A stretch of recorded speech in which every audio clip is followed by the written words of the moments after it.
رحم الله من قرأ سورة الفاتحة.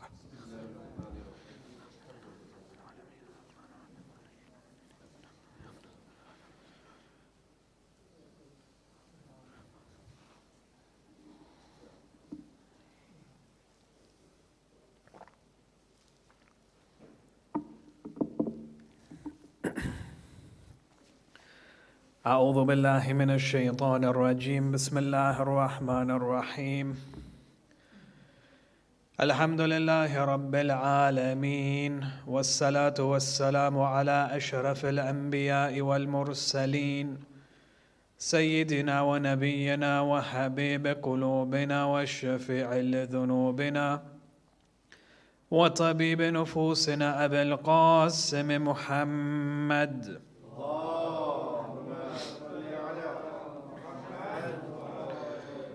والصلاة والسلام على أهل بيته الطيبين الطاهرين المأسومين المظلومين، ولعنة الله على أعدائهم أجمعين إلى قيام يوم الدين.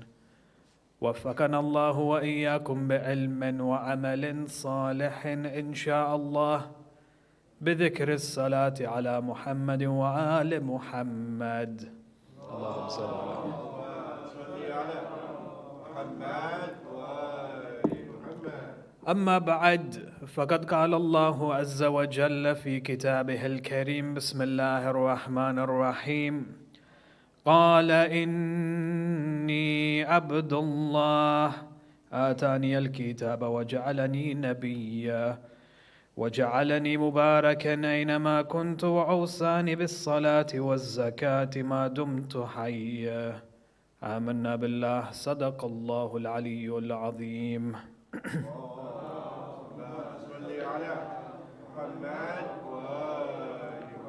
Respected elders, brothers, sisters, Assalamu alaikum wa rahmatullahi wa barakatuh. To continue the story of the narrative, the Quranic narrative of the Holy Lady Maryam alayhi salam, we reached a point where the Quran begins to explain that she had just delivered and gave birth to Nabi Allah Isa alayhi salam. Very interestingly, amongst the scholars there's this discussion, and it's a lengthy discussion, perhaps something that we ought to have separately, isolating it from the series of lectures of how exactly Nabi Isa alayhi salam was born.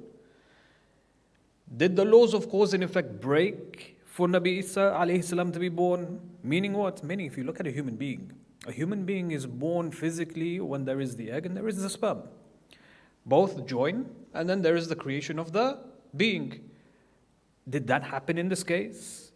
So you find that, for example, amongst the philosophers, amongst certain scholars, ulama, such as Marhum Sheikh Misbah Yazdi, and the likes of him, when it comes to the areas of aqa'id, specifically discussing miracles, mu'jiza, does a mu'jiza break the laws of cause and effect?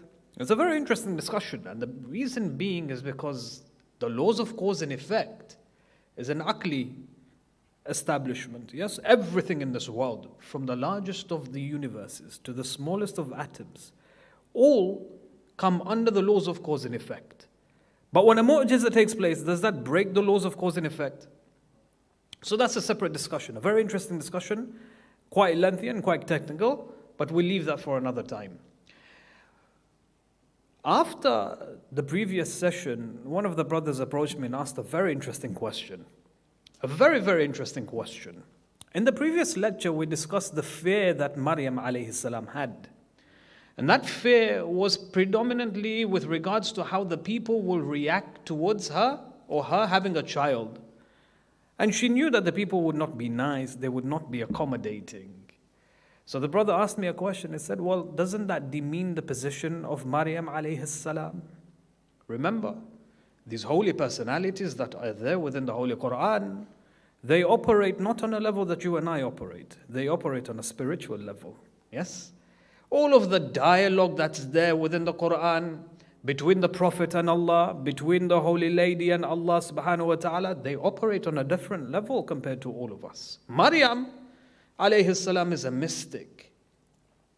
She is a mystic. The evidence of this, يا مريم إن الله استفاك وطهرك وقد استفاك واستفاك على النساء العالمين. We have chosen you. Allah has chosen you specifically, not only in your time, but above. Your position is above all the other positions of the women that have come before you. In fact, we can confidently say that the only woman that surpassed the position of Maryam was whom? Khadija, the Holy Lady Fatima az-Zahra alayhi salam. Allahumma salli ala Muhammad wa ala Muhammad.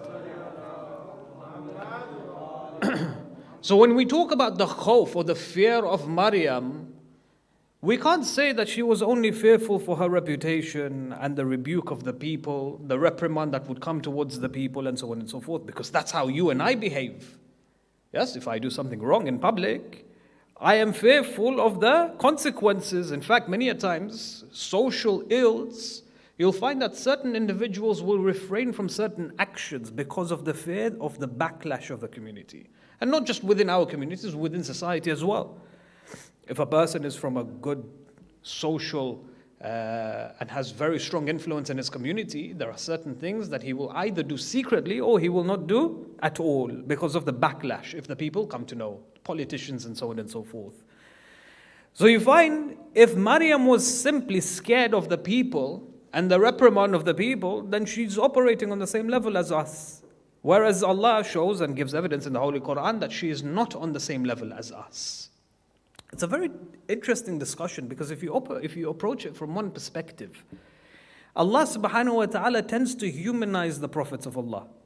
Allah subhanahu wa ta'ala tends to humanize certain personalities that are found within the Holy Quran, mentioned within the Holy Quran. And the reason being is because these individuals serve as a role model for us. This is very important for us to understand. When you look at a prophet of Allah, based on our aqeedah, we say that the prophets of Allah are ma'soom. From the moment they are born until the moment they pass away, they are ma'soom, incapable of committing sins. Now someone like you and I will come forward and say, well, I can't connect with him because he's ma'soom. He's got such level of knowledge that he can see the effects of actions, the spiritual effects of actions, and that deters him from committing sins. I don't have that power.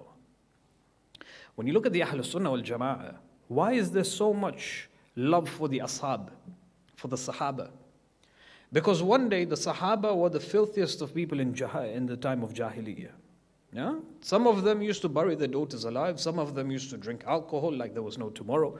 Some of them used to gain wealth through riba and so on and so forth. They were influences in the social ailments that exist in society. Rasulullah comes, he presents the message of Islam, then they become the best of individuals, the greatest of companions. That switch from being the worst to the best is something that I can relate to. Yeah? This person, for example, Fulan ibn Fulan, one day he behaved like this, the other day he was known as one of the greatest ruwat and companion of the Holy Prophet of Islam. He changed his life. I can relate to that more than relating to, for example, the 7th Holy Imam who was infallible from the moment he was born until the final days of his life. That's why there's so much respect for the Sahaba. But this idea has been rebuked by the Holy Quran, refuted by the Holy Quran itself. The Holy Quran, when speaking about the Holy Prophet of Islam, لَقَدْ كَانَ فِي رَسُولِ اللَّهِ أُسْوَةٌ حَسَنَةٌ. He's seen as a role model for you. Even though he's infallible, we can still learn from him and still take him as a role model. Don't think that because they are on a different spiritual level, therefore I can never relate to him. No, the Quran does not agree with this. The Quran says Ibrahim alayhi salam, the prophets alayhim salam, as well as the Holy Prophet of Islam are all considered to be role models for you. The second point, the ayah of the Holy Quran, when it speaks about the khawf of Maryam alayhi salam, does not speak about the cause of the fear. The Quran only speaks about the fear that she had towards the people. It's a very intricate discussion. Bear with me. Many of us, for example, fear certain things within our lives. Whether it be a spider, whether it be, for example, poverty, whether it be, for example, death. We fear. There is an object that we fear. What's the reasoning behind that fear? You see, the Quran mentions all the riwayat and of course the opinions of the Mufassirin. They say that Maryam was scared. She was fearful of the reaction of the people. But they don't talk about the reason behind that fear. So for example, in the Quran, Allah speaks about the fear of Nabi Musa. Nabi Musa was fearful for his life when he killed the agent of Fir'aun.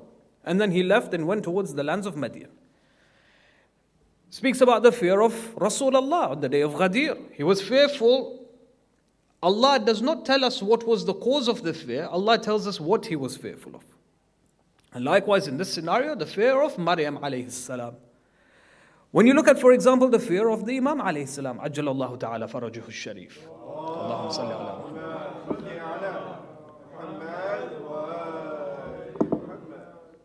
A question is asked, why did the Imam go into ghaibah?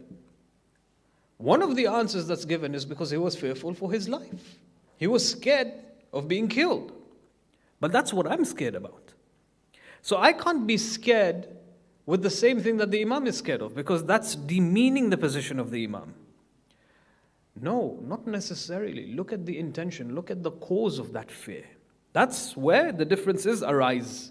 If I ask you, why do you fear death? You'll say, look, I love life because I have all of these pleasures. I haven't lived yet. Oh, I have so much wealth, I have every access to all the different types of pleasures. It's all in my fingertips. I still have a lot to live for. Therefore, for that reason, I fear death. When you ask the Imam alayhi salam, why do you fear death? For example, in the case of the 12th Holy Imam, he says, I have a responsibility which I have not fulfilled yet. Some of us fear death not because of the pleasures of dunya, but because of the responsibilities that we'll leave behind. I've just started, for example, a charity. I've left behind a family, a wife and children. I've started a school. I've started an orphanage. I wanted to see it being fruitful. I wanted to see it being fulfilled in my time. For me to die prematurely and to leave everything behind, this is what we're fearful for, some individuals. Yeah, so it's not necessarily about the pleasures of dunya, but it's with regards to the responsibilities that you will leave behind, that you are not able to commit to these responsibilities. Likewise in Maryam alayhi salam, Allah doesn't mention what caused that fear. Allah mentions that she feared the reaction of the people. Now it could be, for example, that they would abuse her, they would, for example, take advantage of her emotionally and psychologically. Granted, this has an effect on the human being, as I mentioned in the previous session. When you abuse someone, tuhma, ghiba, it has a mental effect on them, it has an emotional effect on them. Imagine a person who, for example, rarely comes to the community. When he does, he's rebuked by the people. People make fun of him, people joke about him. He says to himself, these are the believers. These are the people who call themselves Muslims. Is this what Islam teaches? So this person stops coming to the Majlis, or stops coming to the Husayniyah, and then slowly he moves away from Allah subhanahu wa ta'ala. It has a mental effect, yes, and it all builds up. But then you can also say that Maryam alayhi salam was fearful because she did not want to tarnish the reputation of the awsiya, of the anbiya. Because she knew that the people would turn around and say, Maryam, you are the best of the best, and you are capable of performing such a deed. Then what about us?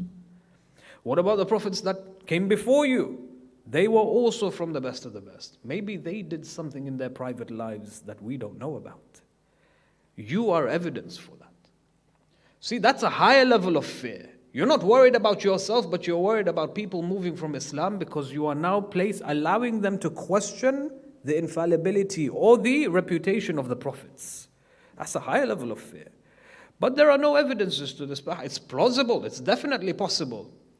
Yes? That Maryam had such fears. Because remember, she was a mystic. Her level of fear is greater than ours. But at the same time, she was also fear for her, the reprimand that came towards the people. Now let's continue the story. The ayah mentions, فَكُلِي وَاشْرَبِي وَقَرِّ عَيْنَا. Ya Maryam, eat and drink. You've just delivered a baby. Eat and drink and be happy. There's an infant in your arms. Be happy. Don't worry about what is to come. I'll take care of that. فَإِمَّا تَرَيِنَّ مِنَ الْبَشَرِ أَحَدًا. And when you go back to your city, when you leave the deserts and you go back to your city, when you see someone, anyone, فَقُولِي إِنِّي نَظَرْتُ لِلرَّحْمَنِ الصَّوْمَ. Then tell them that I have made a vow. As in, not tell them verbally. I have made a vow, فَلَنْ أُكَلِّمَ الْيَوْمَ إِنْسِيًّا. That today I will not speak to a single person. for 24 hours, I will not speak to a single person. The word sawm is used. Sawm is what? Fasting, isn't it? So now there was a discussion amongst the ulama. What type of fasting did Maryam adhere to? Now there's a very interesting verse. Bismillah ar-Rahman ar-Rahim, Ya ayyuhalladhina amanu kutiba alaykum as-siyam kama kutiba ala alladhina min qablikum. I have prescribed, I have demanded that you fast. Yes? Fasting has been mandated on you just as how it was mandatory on the nations that came before you. So fasting is not something new towards the Sharia of Islam. It's something that existed in the Sharia of the Jews, in the Sharia of Musa alayhi salam, as well as in the Sharia of Isa alayhi salam. Amongst the Bani Israel, there was a fast known as the Sawm as-Samt, the fasting of silence, where a person would come forward and say that I am fasting, and this fast means that I will not speak to a single person, however long it may be, from, for example, the time of Fajr all the way to the time of Maghrib, or longer than that, it doesn't matter, as per discussion is concerned. This fast used to exist in the time of the Bani Israel. It was part of the Sharia of Nabi Musa alayhi salam. There was a second fast as well, known as the fast of Wasal or Wisal. What's fast? The Sawm al-Wisal. Sawm al-Wisal is the same as the Sawm that we have today, where a person abstains from eating and drinking, but they extended it even in towards the night time. So they would fast, or they would begin their fasting from the time of Fajr, but they would not end it at the time of Maghrib. They would carry on. Maybe a part of a night, a few hours into the night, maybe half of the night, maybe the entire night. Sometimes Sawm al-Wasal dictated that they were to fast for 48 hours. 48 hours where they would not eat or drink. Now someone might come forward and say, well look, if Sawm as-Samt, the fasting of silence, is there within the Holy Quran, and Maryam alayhi salam is someone who is praised for having such a fast, for doing or performing such a fast, maybe I should do the same. Sawm al-Wasal, for example.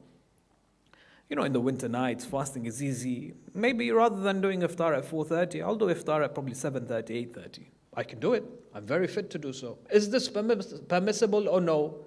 According to our Sharia, no. In fact, there are certain riwayat from the Ahlul Bayt alayhim as-salam, notably Imam Sadiq salawatullahi wa salamuhu alayhi.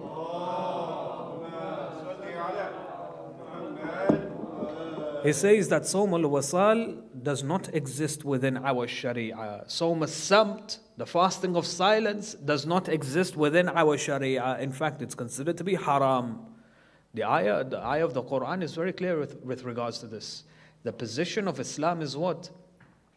The position of the Quran, مُصَدِّقًا لِمَا بَيْنَ يَدَيْهِ مِنَ التَّوْرَاةِ وَالْإِنْجِيلِ. Yes, the Sharia that was there prescribed within the Torah was given to the people. The Sharia of the Injil was given to the people, but the Sharia of the Quran supersedes the previous Sharia that's come before. You cannot say that it did exist once upon a time, therefore let me revive it. No. The Sharia of Islam supersedes the Sharia of the Jews and the Christians that came before. In fact, even the hadith of the Holy Prophet of Islam, he says there is no Sawm as-Samt, there is no Sawm of silence within this Sharia. And in fact, if a person goes ahead and actively engages in it, it's considered to be haram. فَأَتَتْ بِهِ قَوْمَهَا تَحْمِلُهُ. And she came towards her people. When she came towards her people, she was carrying the infant in her arms. قَالُوا يَا مَرْيَمْ لَقَدْ جِئْتِ شَيْئًا فَرِيًّا. When they saw the infant in her arms, they practically jumped on her. They surrounded her. They began questioning her. Maryam, what have you done? You've done something. You've done something fariya. Fariya meaning strange, extremely strange. You've shocked us all. We don't know what to say. You know what a person is so shocked? He's confused. He's in a state of confusion. He doesn't know what's going on. This was legitimately the response of the people. They were so confused by her actions, they didn't know what to think. Some of them were shocked and they were silent. Some of them took the opportunity to reprimand her. And they began abusing her. They began, for example, calling her names. They began insulting her. Tohma, all of these things began to emanate from the people, because they thought that she's just committed a very ugly act. One of the ways in which people abuse others is when they bring up the lineage. And if someone's nasty in the community, they'll say to the person, look, your father wasn't like this. Your mother was a good woman. Your mother used to come volunteer. Your father used to give, for example, charity, this, that, da, da, da, da.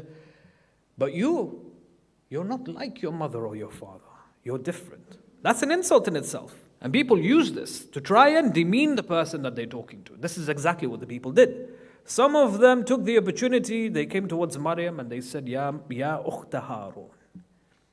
O sister of Harun. By the way, when you refer to the translations say, O sister of Harun. Very interestingly, she wasn't exactly the sister of Harun. Which Harun are we talking about? Here the Mufassirin have two opinions. One opinion says that they referred to her as the sister of Harun because she was from the lineage of Harun, the brother of Nabi Musa alayhi salam. The other narration or the other interpretation, opinion, which is something confirmed by Sheikh At-Tusi and Allama Tabrisi, both in their tafsir, they say that amongst the Bani Israel, there was a man by the name of Harun, not necessarily the brother of Nabi Musa alayhi salam. This Harun was known to be a man of purity, chastity, a man of great spiritual strength, a man who was good and pure, absolute pure. And because of his position in society, the people referred to the idea of chastity, of purity, by using the term Harun in reference to that individual. So if someone was a person of purity and chastity, they would refer to that person as Ya Akha Harun, or brother of Harun, or Ukhta Harun, or sister of Harun. It was a term that they used that was specific for that particular nation. Ya Ukhta Harun, O sister of Harun. You're supposed to be a woman of chastity and purity. Ma kana abuki imra'a su'. So, your father was not a person of evil, a person who used to commit certain deeds the way you've just committed. وَمَا كَانَتْ أُمُّكِ بَغِيَّ. And your mother was not a baghi. We've mentioned the term baghi, a woman who is loose in society. Says your mother and your father, there were no one like them in our communities. They were perfect, they were pure, personalities of chastity. We did not see a single evil in their lives. How is it that you were able to do what you did? So the judgment was there. People started judging her. They began humiliating her. And her response is something that we should all learn from. What's her response? Silence. Sometimes when you're surrounded by people blaming you, reprimanding you, insulting you, naturally the human being wants to defend himself. So we lash out. We start screaming, we start shouting because we're under attack. Psychologically, our brain goes into defense mode, doesn't it? Or attack mode. We begin to attack them, we begin to defend ourselves. A strong human being is a one who remains silent. Amir al-Mu'mineen alayhi salam says, silent is, Allahumma salli ala Muhammad. Silence is a form of wisdom. Silence sometimes can be the best response. If only some of us knew. Silence can be an answer to many of the predicaments that we have within this world. She does not mention a single thing. Not a single word emanated from her. Interestingly, her silence was interpreted as an insult towards the people. The people, in fact, according to certain narrations, they say that her silence infuriated them even more. They were forcing her to talk. They were provoking her. But she remained silent because she has just performed another of Sawm as-Samt. The narration says that her silence was more devastating for them than the act that they performed, more than the act that she performed. Right? So that's how they interpreted her silence. And yet she remained silent.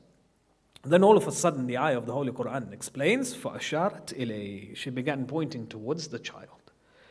قَالُوا كَيْفَ نُكَلِّمَ مَنْ كَانَ فِي الْمَهْدِ سَبِيًّا. Now remember, they're rebuking her, they're reprimanding her, she's remaining silent. They're insulted of the fact that she's remained silent, and now she's pointing towards the child. So this adds a further layer of insult towards them. Like she was pointing towards the child, like, why are you talking to me? Talk to the child. They sarcastically respond. They said, what? You expect us to talk to the child?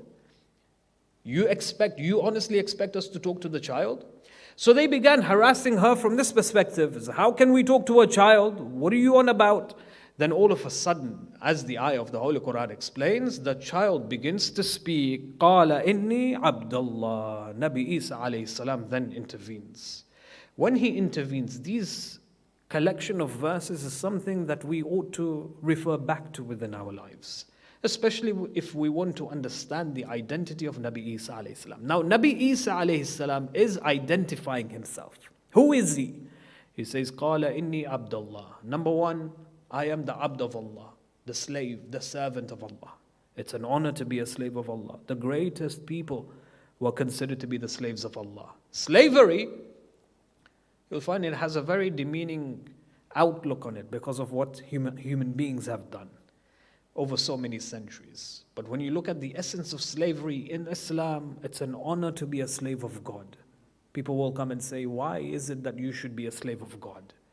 Whereas my akal, my heart tells me that I should be free. True freedom comes when you are in the servitude of the Lord. If you're not in servitude of Allah subhanahu wa ta'ala, you're in servitude of your desires. And that's worse than being a slave of Allah subhanahu wa ta'ala. قَالَ إِنِّي عَبْدَ اللَّهِ. My responsibility is to worship Allah subhanahu wa ta'ala because I am His servant. وَآتَانِيَ الْكِتَابِ. And He has given me the book. From the cradle, Nabi Isa alayhi salam recognizes that he is one of the ulul azm. The prophecy of his coming that was to come after Nabi Musa alayhi salam. He tells them, he explains to them that the book has been given to me. Now the verse is in the past tense. Nabi Isa alayhi salam is saying that Allah has given me the book. He's still in the cradle. Allah hasn't given him the book. But here the past tense denotes that it will most certainly happen. When the ayats talk about the Yawm al-Qiyamah, for example, it's all in the past tense, most of them. Why? Because it is a concept, an element, it is an event that will most certainly take place. And there is no doubt in it. He's saying that Allah will most definitely give me the kitab. وَآتَانِيَ الْكِتَابِ وَجَعَلَنِي نَبِيًّا. And He has made me a prophet. If you want to reach Allah, it is through me. If you want Allah to communicate with you, it is through me. I am an intermediary between Allah and the people. Isa alayhi salam, number one, says that he is the one who has been given the book and he is a prophet chosen by Allah subhanahu wa ta'ala. Shame on those individuals who, when they come towards the Holy Prophet of Islam, they say the Prophet did not know he was a prophet. When he was in the cave at the age of 40, Jibreel came, harassed him a little, and then he was scared to such an extent that he contemplated suicide. To the extent that the Holy Prophet contemplated suicide. He was contemplating of jumping off the cave, from the cave. He comes back, he goes home, he meets his wife, he tells his wife that perhaps he's been taken over by a jinn. His wife tells him, no, let's go meet my cousin Waraka ibn Nawfal. Waraka ibn Nawfal was seen or considered to be a Hanif, a Christian, a great priest of his time, monotheist. Let's go meet him. The Prophet goes to see him, and then he needs reassurance and reinforcement from Waraka ibn Nawfal that he is the greatest prophet of all time. So it doesn't make sense. Imagine the greatest creation of Allah subhanahu wa ta'ala needs second opinion of a Christian man to be told that he's the greatest creation of Allah subhanahu wa ta'ala. The narrative is very strong here. The narrative, you'll find that 99% of the Muslim population believe in this. Professors in universities believe in this narrative. And it simply doesn't make sense. A person who recognizes the position of Rasulullah will never come forward and say that the Prophet went through this. In fact, you should read what Amir al-Mu'mineen alayhi salam says when he says of what happened in regards to the night of revelation. وَجَعَلَنِي مُبَارَكًا أَيْنَمَا كُنْتُ وَأَوْصَانِي بِالصَّلَاةِ وَالزَّكَاةِ مَا دُمْتُ حَيًّا. He says, and Allah has made me a personality that wherever I am a source of barakah. Whether my name is mentioned, whether I am followed, whether it be in the Christian faith, whether it be in the Muslim tradition, whatever I am mentioned, I am a source of barakah. I am a place where barakah is increased. And then he says, وَأَوْصَانِ بِالصَّلَاةِ وَالزَّكَاةِ. In my sharia, two things are established, salah and zakat. Not a single person can establish a relationship with Allah subhanahu wa ta'ala without salah and zakat. The two go hand in hand. Salah is when you create a connection with Allah. Zakat is when you create a connection with the people around you.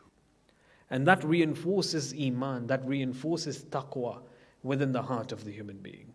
If a person was to abstain from zakat but adhere to salah, that salah is not accepted according to our riwayat.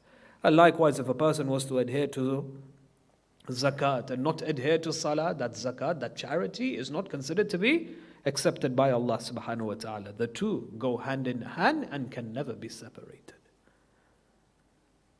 When you look at the movement of Imam Husayn alayhi salam, you'll find that the movement, Allahumma salli ala Muhammad, you'll find that the movement was established through the performance of salah. Every stage of the way. From one station to another, you find that Abu Abdullah alayhi salam established his salah. His salah had an effect on one person in particular, Hur ibn Yazid al-Riyah. Hur ibn Yazid al-Riyah, when he diverted the camp of Abu Abdullah, they say that he was touched by the fact that he would pray behind Abu Abdullah. He wouldn't pray with his companions, he would pray behind Abu Abdullah. On the night of the 10th, they say that he was in a state of unrest. He was very uncomfortable. He was moving from right to left and from left to right. Some of the companions, when they saw him, they said, Ya Hur, we've seen you go into battle before, and we know that you are a strong man, a man that is never fearful of battle. But today, it's as if you are afraid. And Hur responds, he says, Wallah, I see myself standing between heaven and hell. He then commands his son, he mounts the horse and he proceeds towards the camp of Abu Abdullah alayhi salam. He meets with Abu Fadl al-Abbas, and then eventually he meets with Abu Abdullah alayhi salam. The Imam greets him. The Imam tells him, Ya Hur, what took you so long? We've been waiting for you. The Imam knew that Hur was to join him. It was just a matter of time. He says, Ya Hur, dismount from your horse. Hur says to him, Ya Abu Abdullah, I cannot do that. He says, why not? He says, Ya Abu Abdullah, the children. I do not want the children to see me, because if they see me, they will be reminded that I am the one that took the Furat away from them. That I am the one that placed them where they are. Imagine, this is the night in which the children are crying out of thirst. Al-Atash, Al-Atash. These words had an effect on Hur, and he says to Abu Abdullah, I will not dismount from my horse out of fear that the children will be reminded that I am the one who forced them to be where they are. On the 10th of Muharram, they say that Hur, he goes towards the battlefield. He defends Abu Abdullah alayhi salam, but they overpower him and they killed him. In his final moments, Abu Abdullah came towards him, placed his head on his laps, and said to him, Ya Hur, you are free in dunya, just as how your mother has named you free. You are free in akhirah, just as how your mother has named you free. Then, what happens after the battle is a tragedy in itself. They began gathering the bodies of the shuhada and began piling them one after the other, lining them. Then Umar ibn Sa'ad turned towards the horsemen and said, I order that you trample on these bodies. When one of them came forward and said, Wallah, we will not let you trample on the body of Hur, he is from our tribe. They took the body of Hur away from the rest. They say that when Zainab saw the Bani Tamim take away the body of Hur, she cries out, Wa Husayna, Wa Husayna. You take the body of Hur away from the rest, but you leave the body of his master behind to be trampled on the hooves of the horses. إنا لله وإنا إليه راجعون سيعلم الذين ظلموا أي منقلب ينقلبون. If we can end with the Fatiha for all our marhumin. رحم الله من قرأ سورة الفاتحة.